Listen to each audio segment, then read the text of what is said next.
Hola, buenos días a todos. Para los que al menos no me conozcan, que son la minoría, la mayoría los conozco todos, soy Manuel Servián, soy gerente de AFAR, la Asociación de Fabricantes Andaluces de Refrigeración y Climatización. Esta es su sede, la sede de la asociación y del clúster del frío, y os doy bienvenida a todos. Me hubiera gustado esperar a un grupo que viene de Sevilla, el IES de Heliópolis, pero yo creo que debemos empezar a trabajar y ellos ya se incorporarán. Un placer teneros aquí. Como sabréis, estamos de oferta.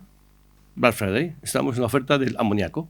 Amoníaco arriba, amoníaco abajo, amoníaco medio, fin de semana, lo que haga falta. Hemos acabado, habéis visto que hemos puesto el cartel ahora. Hace poco había un cartel sobre técnico de emergencias. ¿Qué era? ¿Fuga? ¿Cómo era aquello? De emergencias en amoníaco, sistema de refrigeración. O sea, teníamos ahí unos monitores que venían de Chile, echando amoníaco, la gente con los trajes de bombero intentando parar esas fugas. Ahora estáis con vosotros, no sé cómo acabamos el fin de semana. Bueno, estamos de oferta, es el momento del amoníaco.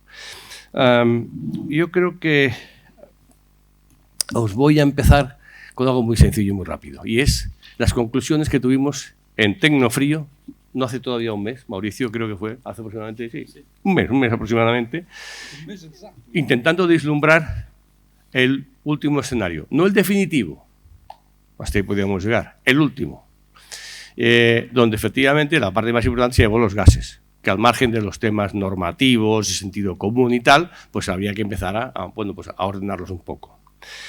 Leo 3 o 4 líneas nada más, no es lo más importante, y ya profundizaremos durante la jornada de hoy. El primero, ¿cuál es el rumbo actual de la hoja de ruta del sector de la refrigeración? Primero, la eficiencia, los procesos de descarbonatación. Pilar, acelerador de prescripción de las soluciones. Dice, no hay otro modo de asegurar la sostenibilidad y circularidad del sector de la refrigeración. ¿Qué cambios normativos hay que afrontar? Un progresivo phase down de los refrigerantes que tengan un importante potencial de calentamiento atmosférico. El sector de la refrigeración ha de compaginar estos cambios con el precio de la energía y la escasez de materias primas. Todo ello sin perder la competitividad con otros países no tan restrictivos con su normativa. ¿Cuáles son las técnicas y tecnologías más vanguardistas existentes para afrontar los retos en torno a la refrigeración? Y ya me voy directamente: uso de amoníaco, CO2, en régimen subcrítico y transcrítico, hidrocarburos y los hidrofluoroolecinas. En cuanto a sistemas, se destacan la proliferación de sistemas indirectos, sistemas de baja carga de refrigerante, lo que nos toca hoy, los sistemas compactos, sistemas inundados, la recuperación de calor, bombas de calor en industrias con demanda de frío y calor y acumulación de frío y otras nuevas tipologías de instalaciones. No nos pusimos de acuerdo si nos quedarán todavía algunos gases de los sintéticos, cuáles son naturales y cuáles no, pero había un poco de todo, ¿no? Una parrilla perfectamente, había un menú completo de instantes, segundos. Bueno, pues en todo ese horizonte que vamos a vislumbrar, uno de ellos, para nosotros muy importante, porque nos acompañáis y las empresas que nos van a, como ponéis, van a acompañarnos, va a ser el amoníaco en baja carga. Y sin más, a los ponentes y a todos voy a deciros que, pese a que normalmente soy bastante laxo con temas horarios, esta vez debo ser tremendamente estricto. Ya empezamos mal, y yo el primero, porque tenía que haberlo hecho en 5 en lugar de 15 minutos. A las 10:30 tendremos un café, avisaré un poco antes, que nos vamos a ir aquí justo en el edificio enfrente, que es un hospital, en la terraza de fuera, porque vamos a ir rápido. Ir, entrar, tomar un café, tomar un poco de, digamos, de pan con aceite y tomate o una madera y volver hacia aquí. Y a los ponentes les digo que cuando vayamos hablando, cada los 3 minutos últimos les voy a avisar. Tenemos que acabar a la 1, porque hay algunos de los asistentes aquí que deben de coger transportes públicos que hoy, viernes, no se pueden anular. Si llegan tarde, lo pierden. Entonces, os ruego que me disculpéis si puedo en algún momento ser un poco brusco y tal, pero voy a controlar mucho los tiempos, porque me gustaría dejar, si es posible, al final, un turno de preguntas. Creo que el día de hoy lo justifica, lo merece, pero vamos a intentar todos acortar un poco los tiempos. Yo, en lugar de 15, he gastado 7,5. Y sin más dilación, bueno, perdóname, yo, Félix, el amigo Manuel, yo quiero decir que esto es en colaboración a EFITAFAR. Lógicamente la relación entre las dos secciones es una asociación fraternal tremendamente implicada a ambos, y los cursos que hacemos, en este caso el de anterior y a petición de AEFIT y colaboración de AFAR, se realizan aquí en este momento. Entonces yo no sé si Manel, como gerente de la asociación AEFIT, o bien el amigo Félix, que es el adjunto a gerencia, ¿no? Bueno, pues entonces a lo largo de la mañana hablaremos, los conocéis ampliamente. Entonces, sin más dilación, para no perder más tiempo, yo presento a la evolución de la refrigeración industrial con amoníaco en el siglo XXI, de don Mauricio Giuliani. Mauricio Giuliani, voy a hacer una pequeña semblanza a los que no lo conozcáis. A ver, es perito diplomado en física industrial, adscrito al Colegio Provincial de Bolonia de peritos y diplomados. Lleva nada más que 43 años de experiencia en el sector. 43, vamos, lo que tengo yo. Vamos a ver, desde el año 92 comenzó su actividad en España con Star Refrigeration, por diferentes sucesiones de fusiones, adquisiciones. Sigue en ABB Refrigeration, en York, finalmente en Johnson Controls, y desarrolla toda una serie de funciones de gerente de ventas, cargo de dirección de división contracting de JC España y sucesivamente director de mercados verticales, dependiendo de la dirección europea de la compañía a partir de 2012. En los últimos años ha pasado a depender de JCI de Brasil, con sede en Sao Paulo, y donde ha asumido la responsabilidad de gente comercial y sucesivamente se ha hecho cargo de la división de refrigeración industrial. Actualmente colabora como consultor estratégico con la empresa Intercon y con un fondo de inversión en suizo a través de su filial española CVS. Ha sido profesor en los últimos 3 años en los cursos de experto en sistemas de refrigeración en la Universidad de Córdoba y profesor en un centro que casi me conocéis, Instituto Químico de Sarriá de Barcelona, donde he impartido cursos sobre refrigeración industrial. Pues nadie mejor que para dar una masterclass y para empezar esta jornada que el amigo Marcelo. Yo, Marcelo, que sí, perdóname, yo sé que tú eres un hombre que puede estar aquí toda la mañana hablando y nos podías alumbrar con... A mí siempre me sorprende lo que es capaz de ilustrarme este hombre, pero sí voy a procurar ser muy exigente por los problemas de movimiento. En un momento determinado seguramente llegarán los alumnos, vienen los alumnos del IES de Heliópolis, de Sevilla, que es una maravilla, hubiera estado al principio, pero en fin, estar más tarde. En cualquier caso, interrumpiremos un momento, dejaremos el lo más rápidamente y seguiremos. Muchas gracias a todos por estar aquí. Me pongo el teléfono en silencio. Bueno, pues como siempre me gusta poner en contexto las cosas, por lo menos en contexto desde mi punto de vista. Y hay una cosa que siempre repito en cada presentación, que son los drivers. Es decir, cuáles son los senderos que nosotros tenemos que seguir porque nos lo dicta la sociedad y nos lo dicta... Hola, ¿me oís bien, no? Ahora. Y nos dicta lo que es la industria. Entonces, los drivers sociales, ¿cuáles son? Pues básicamente la seguridad. Seguridad arriba del todo. Después, tema de la legislación, reglamentos. Y finalmente, pensar en soluciones, las que sean amigables con el medio ambiente. Y después, estos son los drivers sociales. Esto vale para todo. Y después hay los drivers que son relativos a la industria, al comercio. ¿Cuáles son? Pues lo que era la seguridad de la gente en general, estamos hablando de la seguridad del personal que trabaja en las empresas, los vecinos, y después la seguridad para el negocio, es decir, yo tengo que pensar en instalaciones que en caso de accidente no provoquen un daño casi irreparable o muy grave al negocio. Y después hay un driver que lo estamos viviendo en la industria de la refrigeración, que es la escasez de personal y la resistencia del personal a la movilidad. Antes desplazábamos técnicos 4 meses, 6 meses en una instalación a 2.000, 1.500, 400 kilómetros de distancia. Esto era normal. Hoy en día es muy difícil encontrar esto personal. Entonces, cualquier cosa nosotros pensemos, tenemos que considerar cuál es el entorno que nos rodea. Y esto es esto. Entonces, sin más dilaciones, comienzo con la presentación. Otro pequeño preámbulo. En estos 40 años que yo he trabajado en refrigeración, siempre he estado metido en el mundo del amoníaco. para mí lo que vosotros llamáis refrigeración comercial y a mí no me gusta, yo prefiero llamarla refrigeración ligera, era un mundo aparte. Después he descubierto, con la colaboración con Intercon, que de comercial y que aparte nada, es una tecnología mucho más compleja que la tecnología del amoníaco industrial.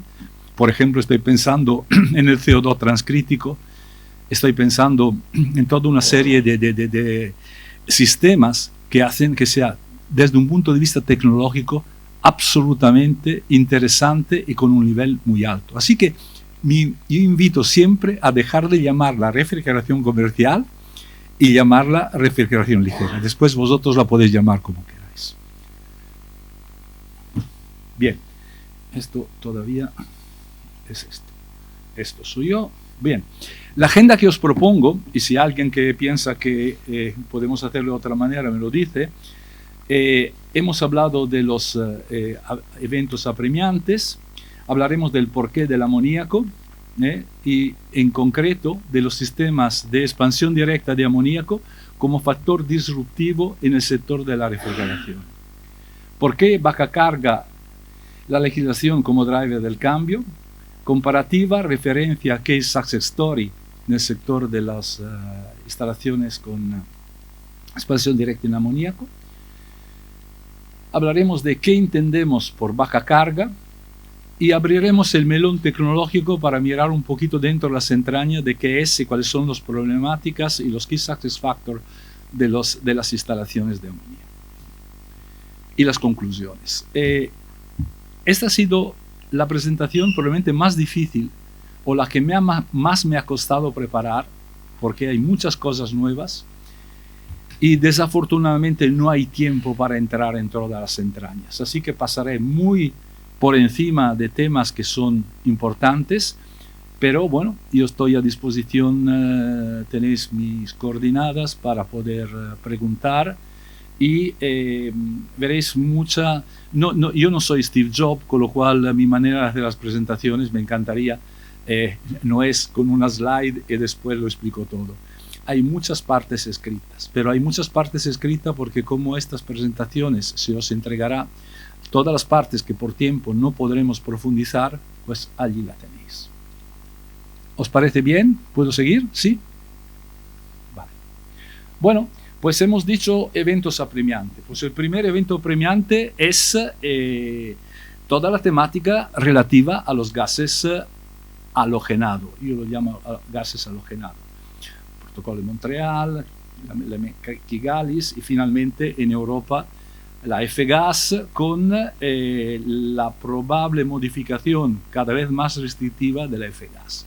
Es decir, este es el marco en lo que tenemos que movernos, con lo cual, pues, si queremos salir de lo que son los gases halogenados, o los HFC o HFO, que tienen un futuro por lo menos incierto, no quiero profundizar más, no me paga ni el vendedor de amoníaco, ni los señores que venden refrigerante halogenado, con lo cual mi posición es absolutamente neutra.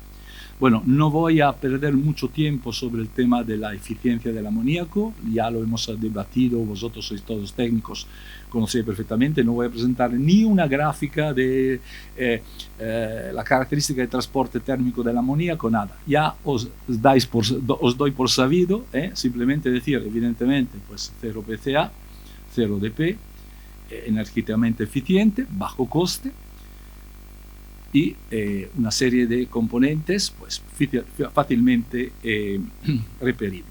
Pero no voy a esconder que el amoníaco es un gas que tiene su problemática. De hecho, está clasificado como B2L, es decir, tiene problema de toxicidad y encima es peligroso en el sentido que tiene cierto grado de explosividad limitado, tiene un spam muy estrecho de explosividad, pero dentro de este spam pues es explosivo.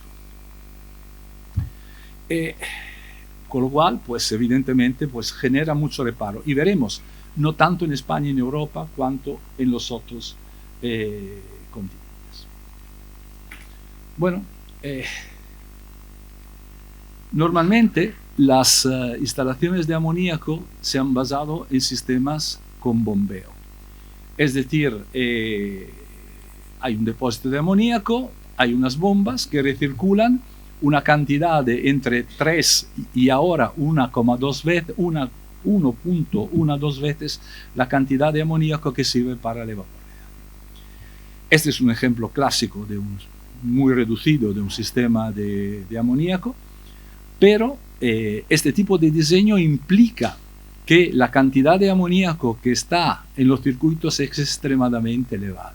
Estamos hablando de instalaciones que pueden tener hasta 20, 30, 40 toneladas de amoníaco.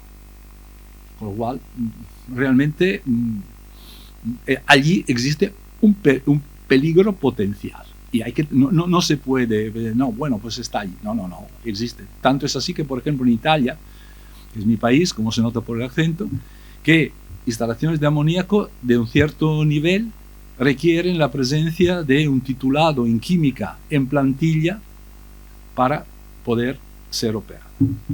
Como si fuera un depósito, bueno, como es, de gases peligrosos. Bueno, yo realmente veo, ¿por qué hablo de disruptivo? Porque ya yo esta experiencia la he vivido. Y la viví con el CO2, con el R744. Cuando, digamos, comenzó al final del siglo XX, toda la problemática de los HCFC, de los CFC, pues aquí estuvimos en España, en Italia, tonteando. Bueno, esto no va a pasar. Entonces, como digamos, la base, la estructura de la empresa donde trabajaba era sueco-danesa, pues allí se lo tomaron en serio. Y de forma draconiana dijeron, oye, se acabó. HCFC, CFC, pasamos directamente a lo que ya no me atrevo a llamar gas naturales, porque cuando he dicho gas naturales casi me comen. Digamos que yo lo sigo llamando gas natural. Son gases presentes en la naturaleza, que son básicamente el amoníaco, el propano y el CO2. Y de hecho, pues las aplicaciones, se comenzaron a utilizar aplicaciones, por ejemplo, chillers de amoníaco, inclusive para hospitales. Pues nosotros aquí, siempre un poquito atrás, yo recuerdo la primera entrevista que tuve con Incarlopsa, hablando de, oye, que aquí hay que cambiar, me acusaron de lobista, que todo esto estaba hecho porque nosotros queramos hacer más negocio y todo esto. Y con la gente de Incarlopsa conseguí hace 20 años instalar la primera instalación de CO2 industrial en España, una cámara de congelación de, no recuerdo si eran 15 o 20 mil metros cúbicos, que está todavía funcionando. Y a partir de allí, el CO2 hoy pues está en los supermercados. No tengo esfera de cristal, pero os puedo asegurar que los sistemas de amoníaco con expansión directa se van a oír. Hablaremos de ellos a lo largo de los próximos años, hasta que no inventemos realmente algo totalmente novedoso. Por eso que yo afirmo que es disruptivo. Y además es, como diría un francés, un trait d'union entre lo que conocemos como refrigeración industrial y refrigeración comercial, o prefiero ligera.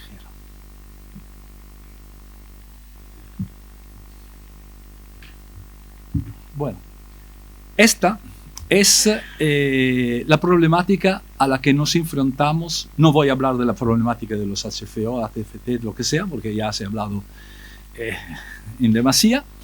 Vamos a ver por qué baja carga. ¿Por qué baja carga? Porque a nivel mundial hay fuertes limitaciones sobre la utilización de altas cargas de amoníaco. Aquí hay 3 ejemplos, hay las 3 banderitas. Hay la francesa, la americana, la española, no cabe la australiana y de los otros sitios, pero bueno, ya da una idea. Por ejemplo, en Estados Unidos, ya veremos lo que ha provocado hasta ahora, pues hay unas fuertísimas limitaciones a partir inclusive de los 200, 500 kilos, pero el threshold, el límite, la línea roja está en los 3.000 kilos. A partir de los 3.000 kilos, los condicionantes administrativos son realmente una barrera a la utilización del amoníaco. En Australia pasa lo mismo, con el agravante que hay unos impuestos sobre los HFC que son elevadísimos, por lo cual poco podemos escapar.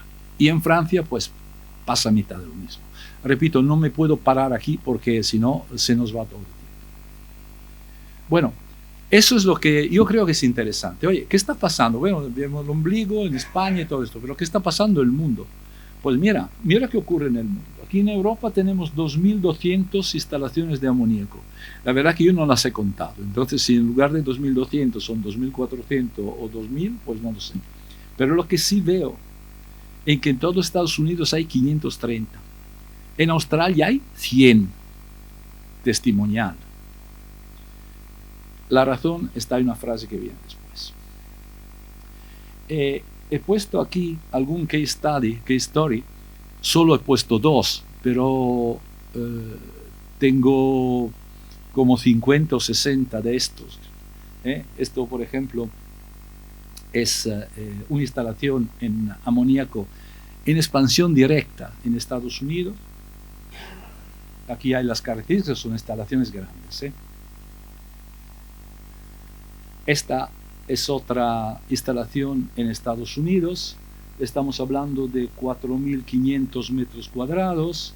Estamos hablando de una carga total de refrigeración de 500 kilovatios y una reducción del coste de operación. Después veremos las gráficas de Life Cycle Cost.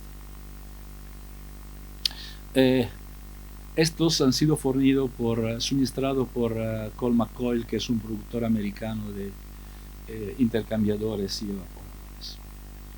Bueno, esto estamos más cerca. Estamos en Tarancón y es una de las primeras instalaciones que un instalador local, Bernard de Refrigeración, ha hecho con el apoyo con la maquinaria de Intercon en Tarancón, otra vez en Carlopsa.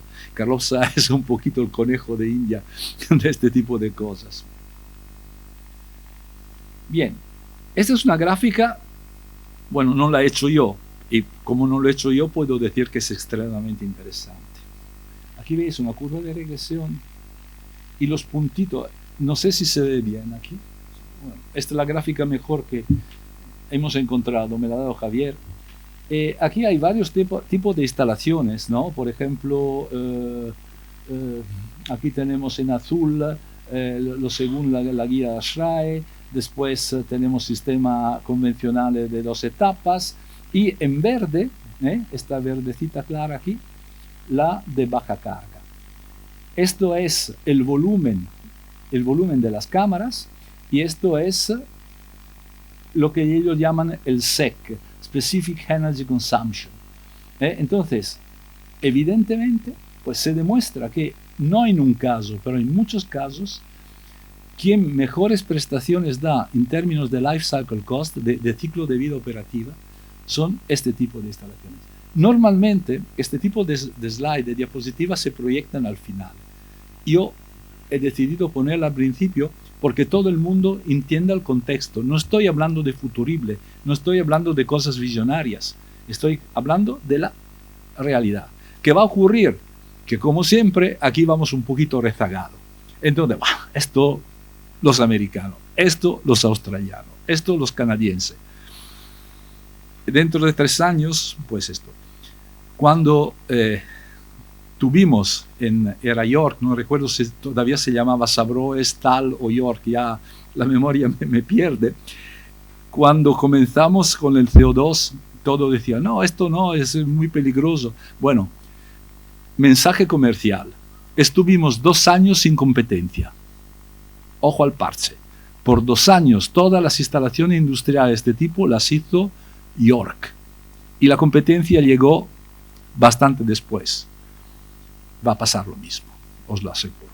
Es decir, los primeros que dará 2 veces. Así, señores instaladores, si hay algún cliente final también, ponerlo la pila, porque yo creo que este es el camino. Bueno, pues las razones ya las he explicado, es decir, ¿por qué? Porque esto va en el sentido de los drivers, todo lo que hemos visto. Y el problema de seguridad que tiene el amoníaco, de alguna manera, se puede mitigar limitando la carga y cambiando un poquito la manera de pensar y los sistemas. Habéis visto que Estados Unidos y Australia han sido históricamente reacios a estos tipos de instalaciones. Cuando hablamos de baja carga, ¿de qué estamos hablando realmente? Estamos hablando de estos valores. Es decir, aquí he preparado un gráfico que ha salido un poquito churro, pero bueno, se me oye bien porque de vez en cuando me alejo del micrófono. Hay varias posibilidades. Amoníaco bombeado con relación 3:1, quiere decir que desde la sala de máquinas se bombea desde el recipiente o del separador, se bombean 3 veces más o menos la cantidad en peso del amoníaco que realmente evaporará en los evaporadores. La segunda, aquí no ha salido, es el R17 con bajo índice de bombeo, 1 a 1,2, que es lo que se está utilizando ahora. Después, un sistema centralizado con expansión directa de amoníaco. Estamos hablando que estamos pasando de 4,5 kilos por kilovatios, estamos pasando a prácticamente 1. Después, R717DX distribuido. ¿Qué quiere decir distribuido? Quiere decir que en lugar de tener una central, nos acercamos mucho a la geometría de los sistemas con gases halogenados, donde ponemos varias centrales distribuidas. Veremos la ventaja. Cascada en este caso tenemos una distribución de amoníaco o de glicol que va a alimentar en baja temperatura, bueno, va a ser utilizado como condensador de sistemas de CO2 otra vez distribuidos. Y finalmente la solución indirecta Molite, que es un chiller Molite que tiene 70 gramos de amoníaco por kilovatios y después pues distribuimos glicol. Hablando siempre de baja carga, estamos viendo dónde está la carga de amoníaco. Entonces se ve la diferencia por sectores del sistema. Entonces el lado de baja, que son los evaporadores, la tubería, pasamos en un ejemplo, este es un almacén de renta, como dicen en México, un almacén de alquiler. Entonces tenemos de 10.370 metros cuadrados con 2,7 megavatios de refrigeración. Pasamos de 5.000 a 1.000 en la parte de baja. La parte de alta hay poca diferencia siempre y cuando no se utilice una condensación por aire, que es objeto de esta charla. Enfriamiento de aceite en el total. El total son las diferencias que hemos visto antes.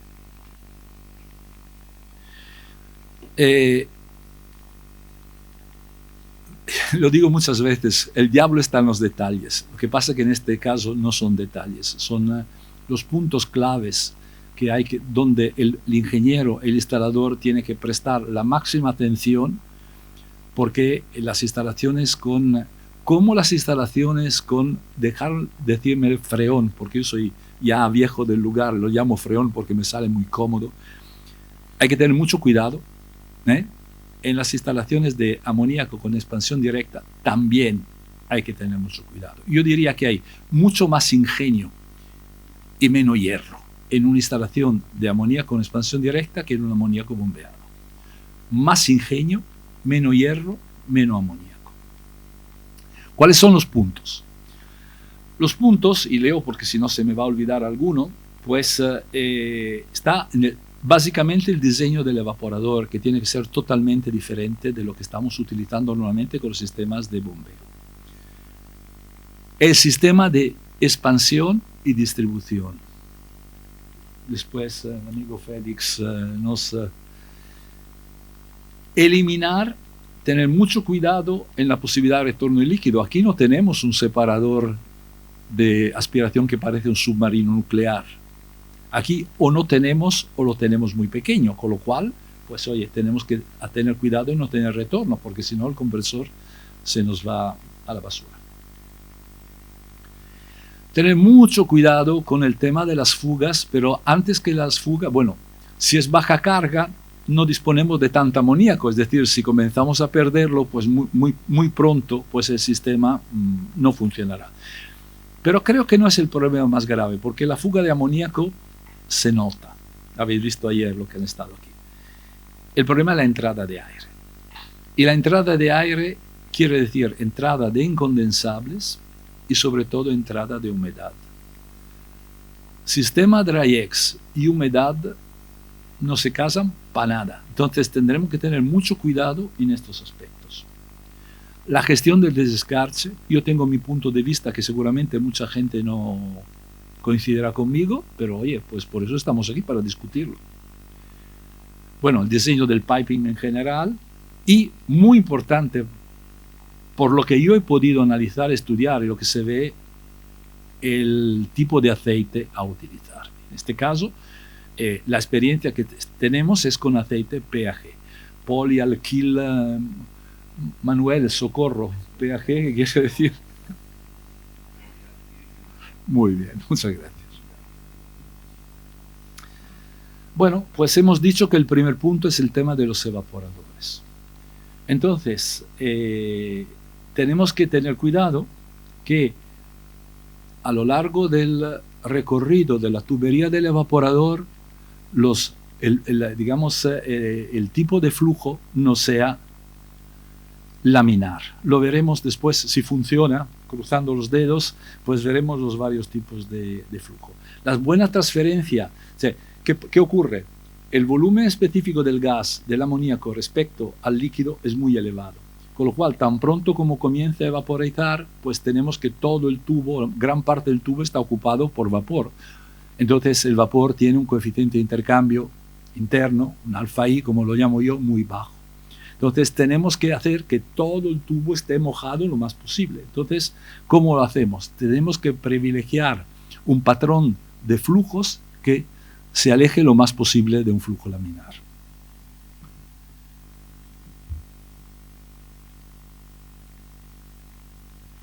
Ay, perdonadme.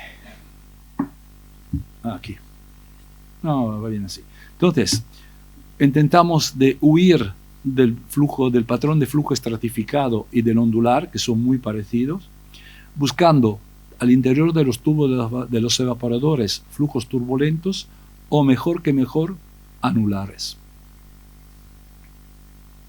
Aquí tenemos el flujo laminar, el flujo ondulado, el flujo turbulento y el flujo anular. Perdona, flujo laminar, flujo ondulado, flujo turbulento y flujo anular. Y si los dioses de la electrónica nos conceden este privilegio, pues hasta aquí podéis tener el lujo de verlo. Señores, esto que estáis viendo no lo veis todos los días. Esto es el flujo laminar, este es el flujo ondulado, este es el flujo turbulento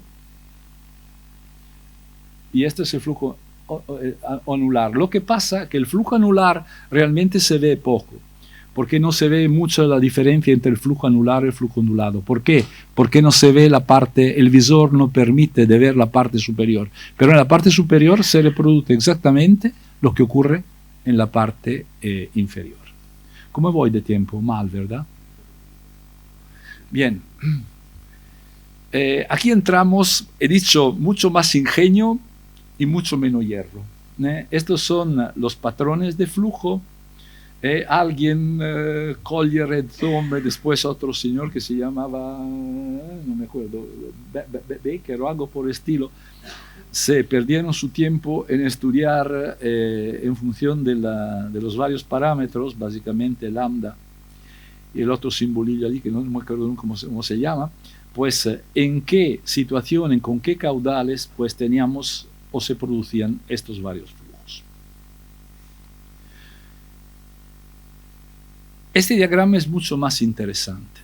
Este diagrama no me pagan, pero os recomiendo un libro de texto, esto no está en Google, que se llama, de un autor que se llama Frank Kreiter, Principios de transmisión del calor. Este señor, pues es un libro muy interesante, sobre todo por quien ha tenido que calcular los intercambiadores de calor con la regla de cálculo, y no había los programas y todo esto. Es muy interesante. Aquí se ve que los coeficientes de transmisión que podamos alcanzar, aquí no podemos llegar, pero los mejores que podamos alcanzar son con delta T entre 5 y 10. ¿Qué quiere decir 5 y 10? El delta T que existe entre el fluido que corre al interior de los tubos y la superficie del tubo. Esto nos lleva a una reflexión. Con los sistemas de DryX, quizá haya que privilegiar un poquito más, ampliar el delta T respecto a intentar hacer delta T muy pequeños para privilegiar el COP del compresor. ¿Por qué? Porque si tenemos un delta T alto, nos estaremos en el patrón de flujo más próximos a los de ondulado, a lo de anular y turbulento que laminar o ondulado. Y además con los coeficientes de transmisión más elevados, con lo cual nos permitirá un ahorro importante en los evaporadores. Bien, aquí una demostración práctica. Es decir, aquí tenemos un evaporador que por mal diseño, un poquito de todo, pero sobre todo de los tubos, de la válvula de expansión y de los distribuidores, se ve claramente que solo está escarchando en la parte baja, pero todos, Yo no sé cómo han hecho a buscar un ejemplo tan malo, pero lo han conseguido. Y en cambio, y aquí se ve dónde está trabajando. Está trabajando en esta zona. Y aquí un sistema que trabaja seguramente mucho mejor. ¿Qué vemos aquí? Pues que está trabajando en la zona del anular y un poquito el turbulento, y aquí estamos viendo un distribuidor un poquito diferente de lo que estamos acostumbrados a ver, también el amigo Félix después nos hablará ampliamente de todo esto, y la cosa más importante, vemos todos los tubos congelados, pero todos, bueno, menos aquí al final, pero digamos que la distribución de la transmisión del calor es eficaz.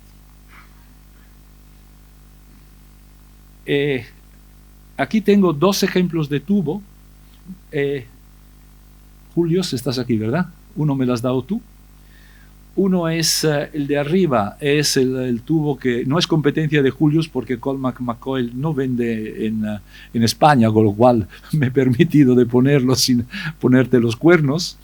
Es un tubo de aluminio con, parece la caña de un fusil, de un rifle, ¿no?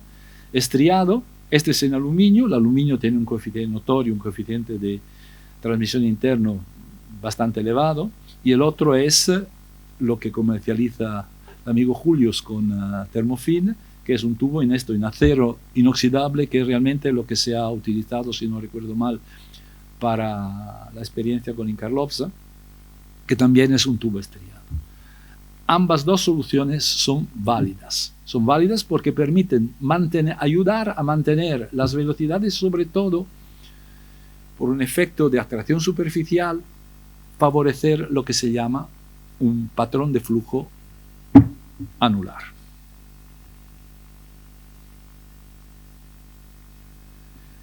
En los sistemas con amoníaco de X, olvidaros de la válvula termostática mecánica.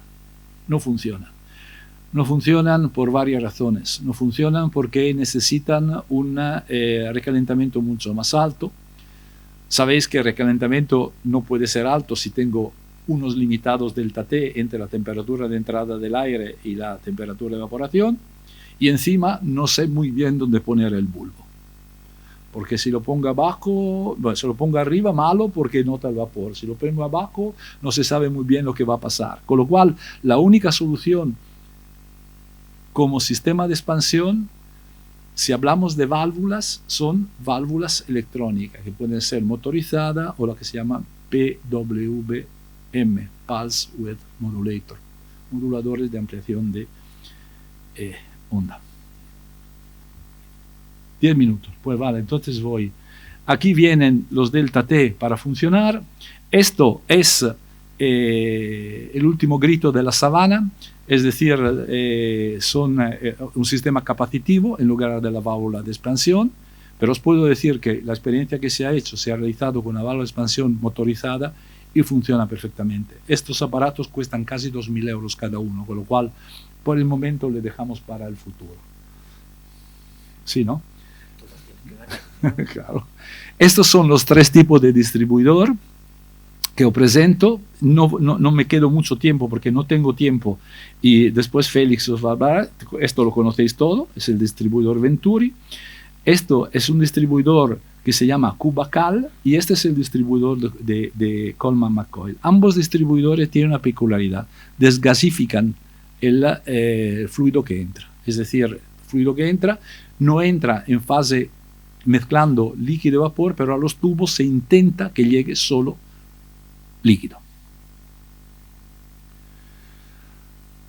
A ver qué digo aquí, qué historias. Sí, para evitar los retornos de líquido. Uno de los temas muy importantes para evitar los retornos de líquido, hemos dicho, es el tema de la válvula de expansión. Pero también todo lo que es el sistema tiene que ser mucho más estable. Si yo hago variar la presión de aspiración de una forma violenta, independientemente de todo el ingenio que haya metido en el sistema de expansión, estoy arriesgando de retornos de líquido. ¿Por qué? Entonces, ¿qué tengo que preocuparme? Me tengo que preocupar que el sistema sea estable en aspiración. ¿Cómo lo hago? Pues el compresor. Los compresores, evitar compresores que tengan un control de capacidad por saltos, ir a controles analógicos, que pueden ser, por ejemplo, VSD, o si no, con el cassette, pero que funcione bien. Y el otro tema sobre el cual me quiero parar es el tema del desescarche. El desescarche con gas caliente siempre es bastante contraindicado para este tipo de instalaciones. ¿Por qué? Porque en el momento que yo estoy desescarchando una serie de evaporadores, también tengo una variación de presión. Aquí doy un dato, porque todo eso está muy bien, bla, bla, bla, pero al final a los ingenieros y a los instaladores hay que darle algún valor. Cuando yo hablo de estabilidad, hablo de limitar la tasa de cambio en 2,5 grados por minuto. Este es el valor máximo que tiene que tener la instalación de variaciones. Bueno, también tengo problema con la alta presión. Si no controlo bien la alta presión, también puedo obtener problema de golpes de líquido. Entonces, en alta presión, pues también tengo que tener cierta constancia. ¿Cómo hago? Pues utilizando ventiladores de velocidad variable, bien sean sistemas de condensación por aire que por sistema con condensación por agua.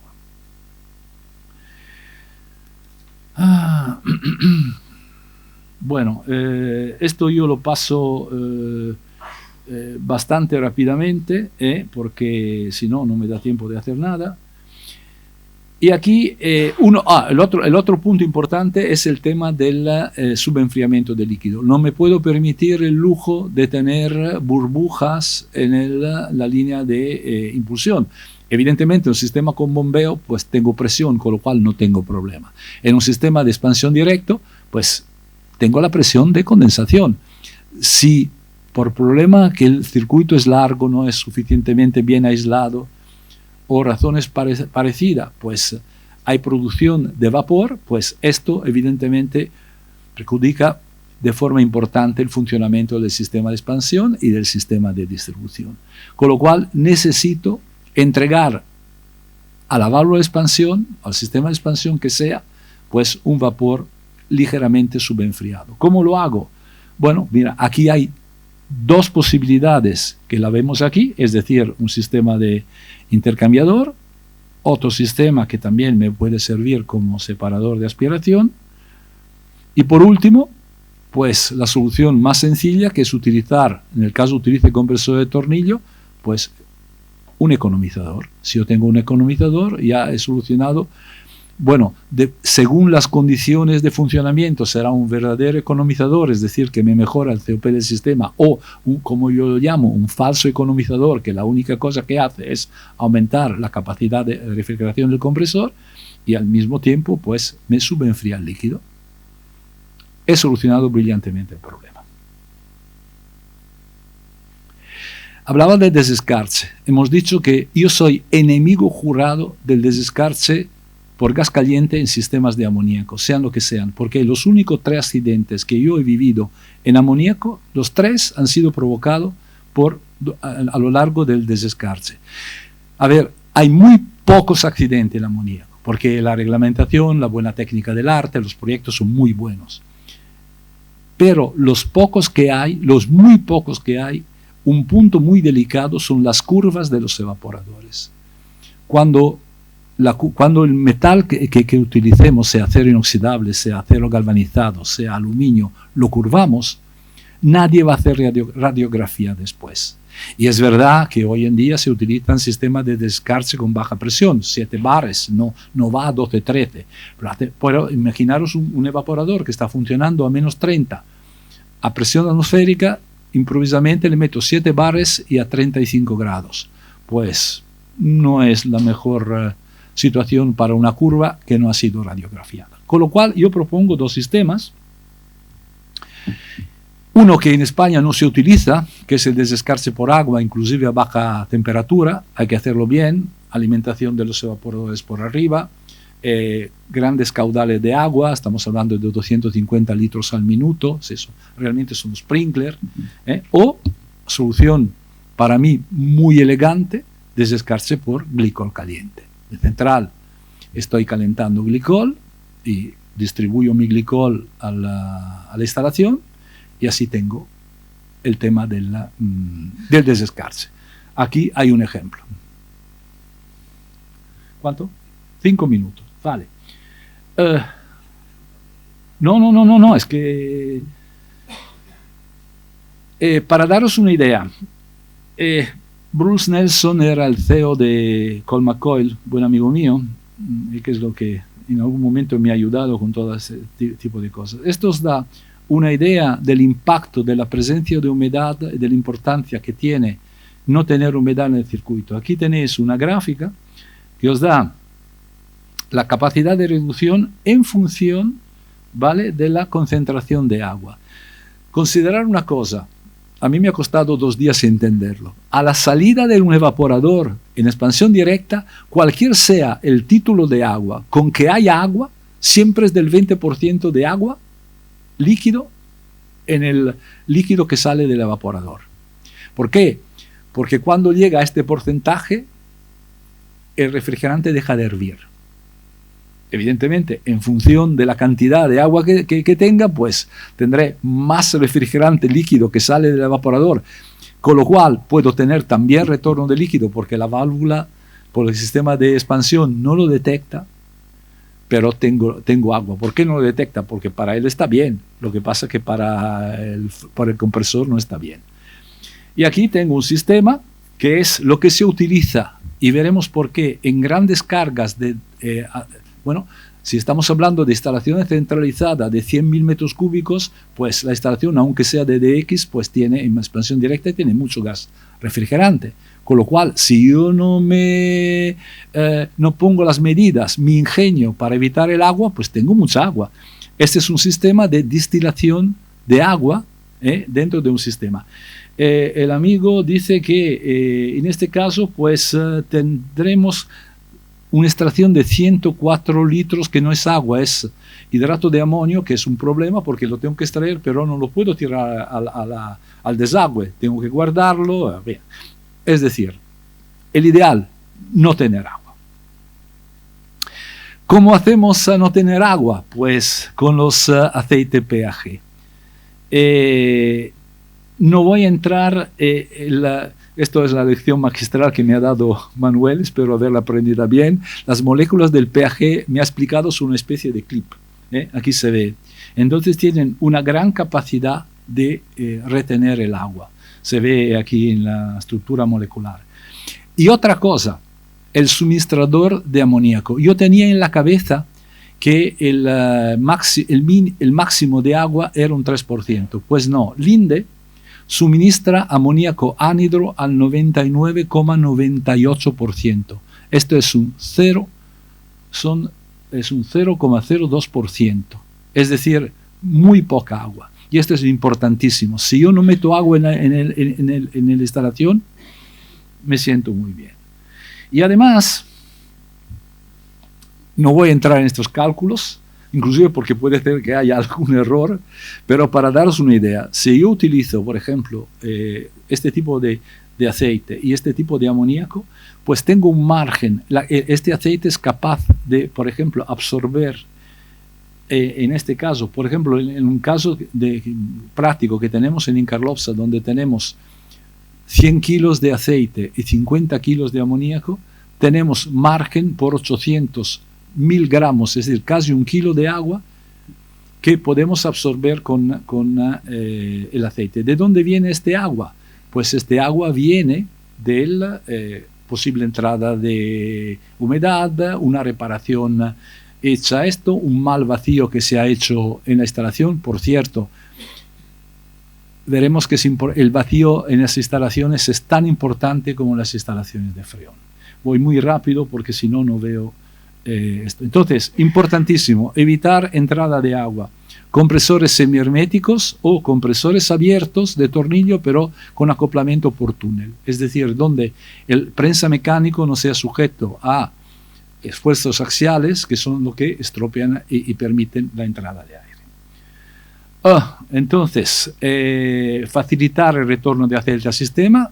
El PAG es un aceite miscible, con lo cual tiene la misma problemática de las instalaciones de freones. Y por último, y voy a tomarte 5 minutos más, ya lo sé, pero voy a romper una lanza a favor del desescarche de la condensación por aire. Mira, yo muchas veces, como todos vosotros, me he puesto allí, como ir por casa, intentando hacer comparativas. Mira, con la temperatura del bulbo húmedo, temperatura del bulbo seco, patraña. O sea, he hecho algo para ir por casa. Hasta que no he encontrado esta publicación de este señor que se llama Doug Scott, bendito sea, que le dio en el Congreso IAR de Orlando, que hizo una presentación de 40 páginas, después en la bibliografía lo tenéis, si queréis ir a leerlo, es muy interesante, sobre un ejemplo práctico de una instalación frigorífica, donde hay una parte de cámaras temperatura positiva, 0 grados o por allí, freezer, congelado y un muelle de carga.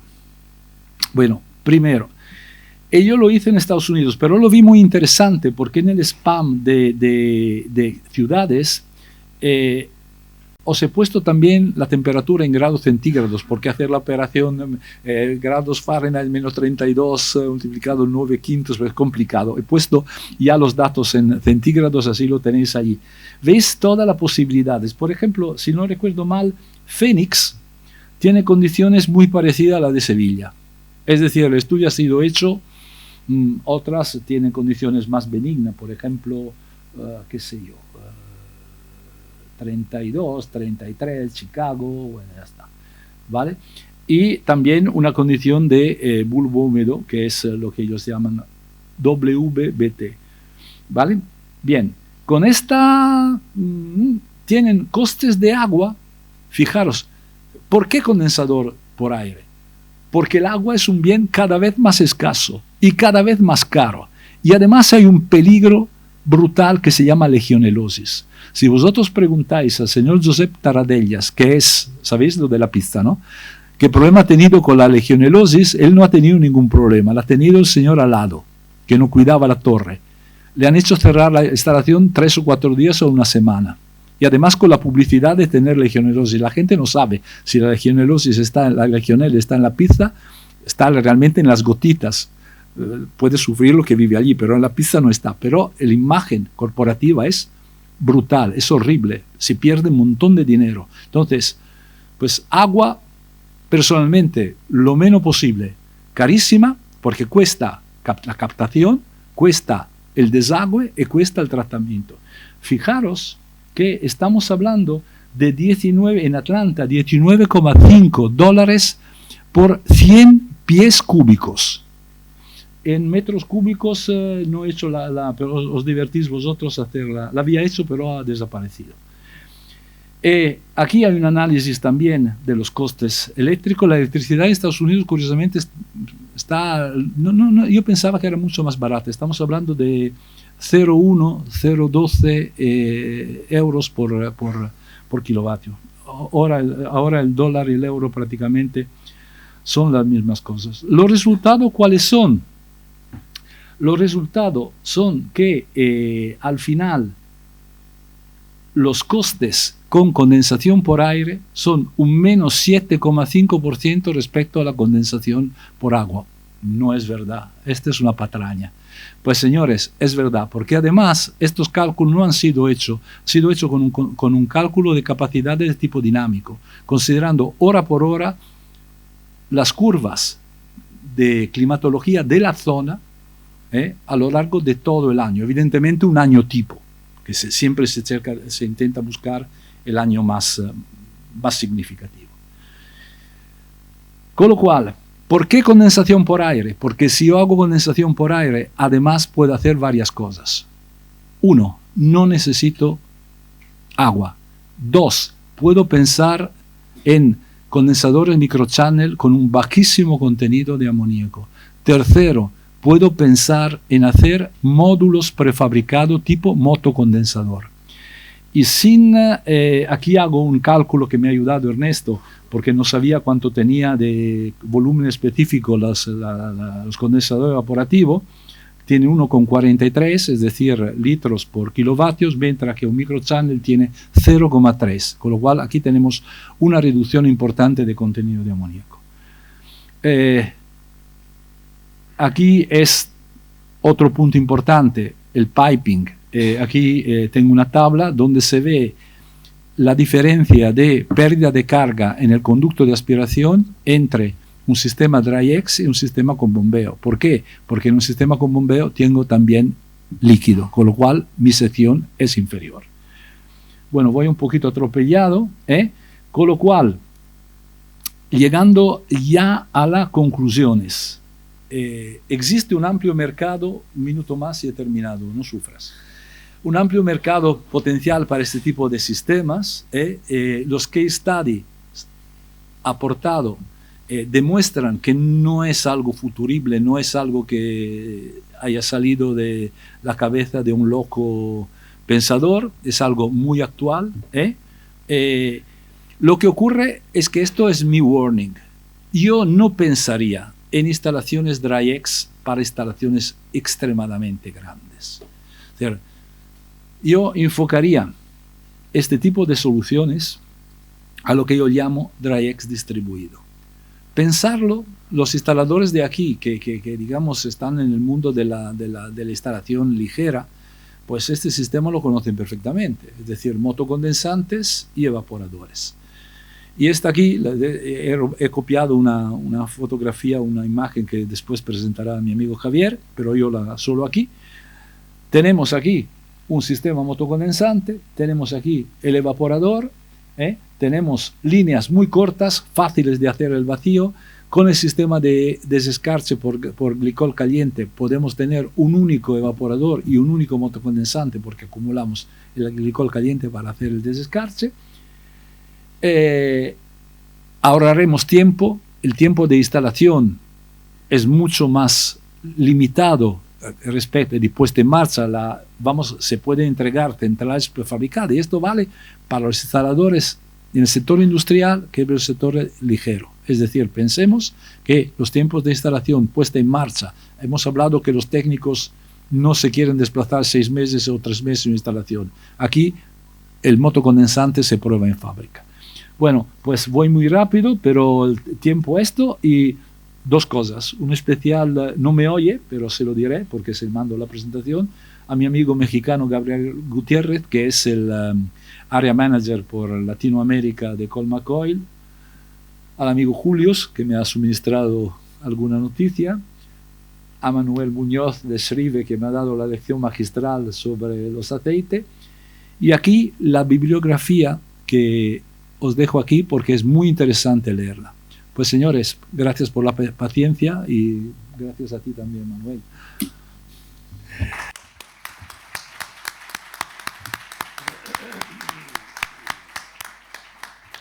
Muchas gracias, amigo Yolani. La verdad es que estaríamos muchísimo más tiempo escuchándote. Sí, están ya en los centros. Sí, pues que pasen. Vale, muy bien. Bueno, pues entonces... Sí. Y es de Heliópolis.